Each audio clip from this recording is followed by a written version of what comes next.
some of our teacher training, Twitter is a great tool that you can use to communicate with your students and families in your classroom, as well as a tool that you can use for your own professional development and learning. And in our corporation, we really do encourage the use of Twitter with our teachers. So what I'm going to do is I'm going to show you how to create a Twitter account for school. So what you'll do is go to twitter.com and, let me get signed out here. And what you're going to do then is you're going to use Twitter to create a new account. So let's try this again.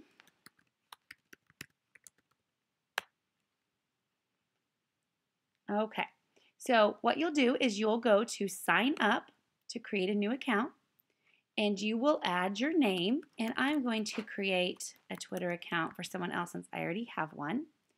You have to access a phone number or email with it.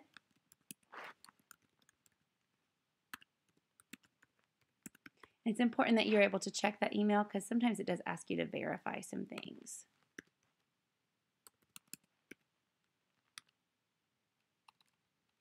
Sorry.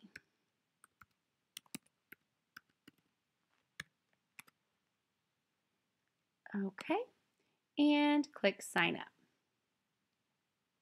And then it may ask you for your phone number. If you don't want to access a phone number with it, you can just skip that. And then it's going to ask for a username. Now, in our case at school, what you're going to want to do is choose a username that just explains who you are.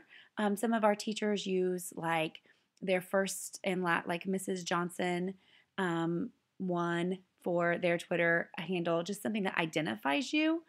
Some teachers use some Twitter accounts that make like YES third that kind of identify their position. So you got to find a username that's not taken, and you need to find a username that represents yourself. So I'm creating this for my daughter, so I'm going to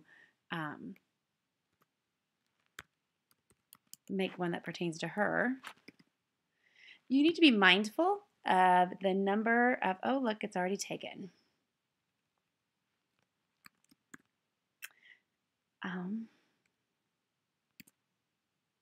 There we go.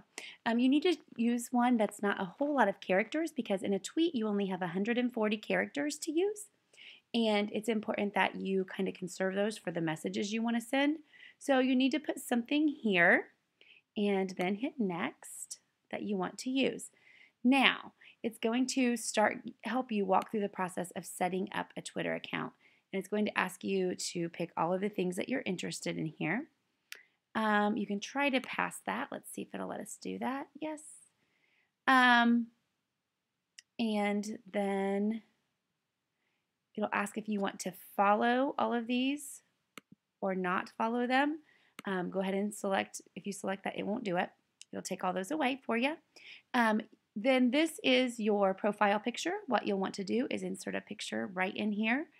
You can upload a photo from your computer. You can just drag and drop it right in. You can take a photo with your computer, or you can skip this for now. I would assess a picture with that, however, because it's kind of part of who you are and kind of lets parents identify you as part of our district, so you'll want to do that. We're going to say skip that for right now, though.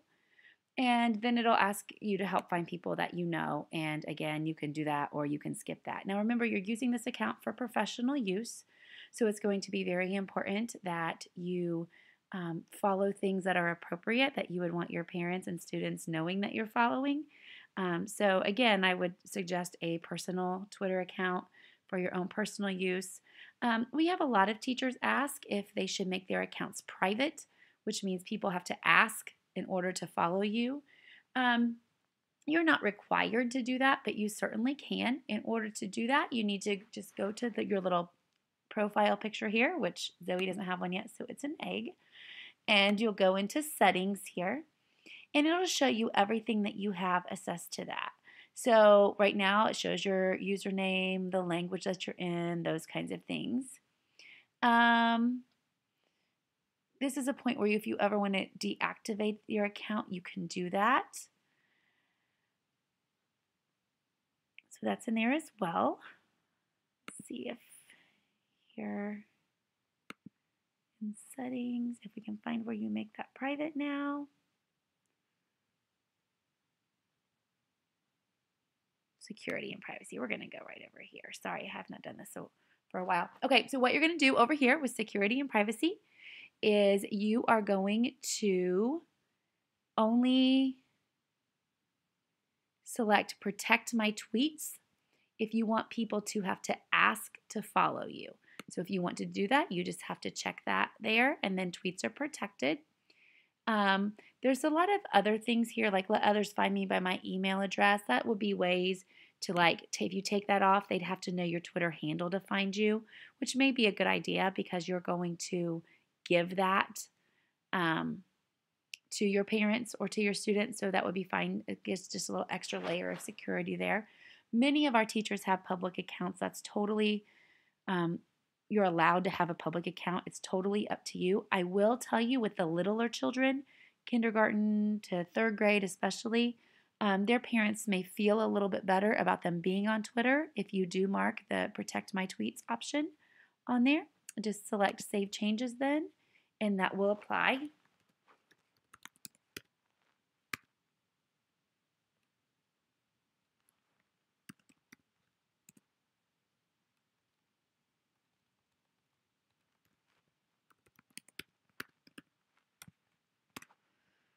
And select save my changes, and then it will be that way again for you.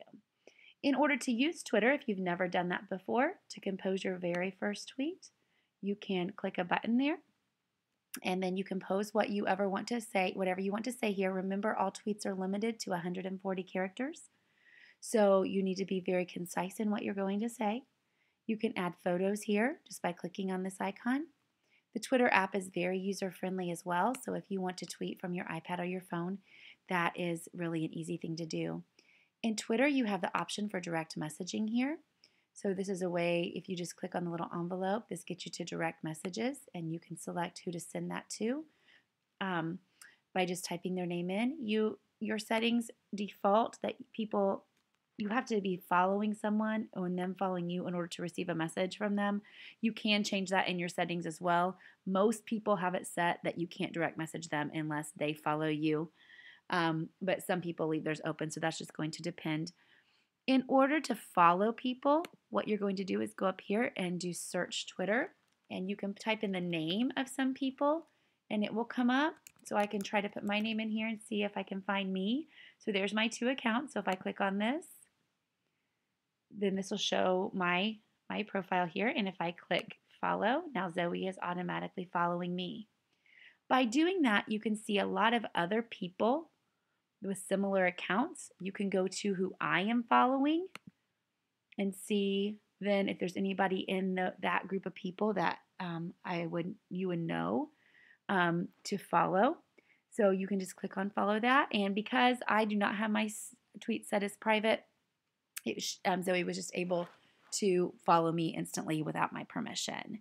So that's just kind of how Twitter works. You just start searching, and really one thing leads to another. So I would really encourage you to look at who some of your peers follow to get some ideas of who to follow.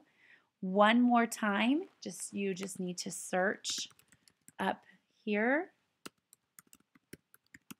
for the name of a person to follow, and just select it. It'll take you to their page, and then select follow here. So that is, in a nutshell, how you set up a Twitter account and how you get going with it. I hope that you will really consider using Twitter in your classrooms with your students and with your parents. It is a really great tool to communicate, and one I think that you will be happy that you take on as you start working this year in our corporation. If you have any questions, please let me know, and I'd be happy to help you.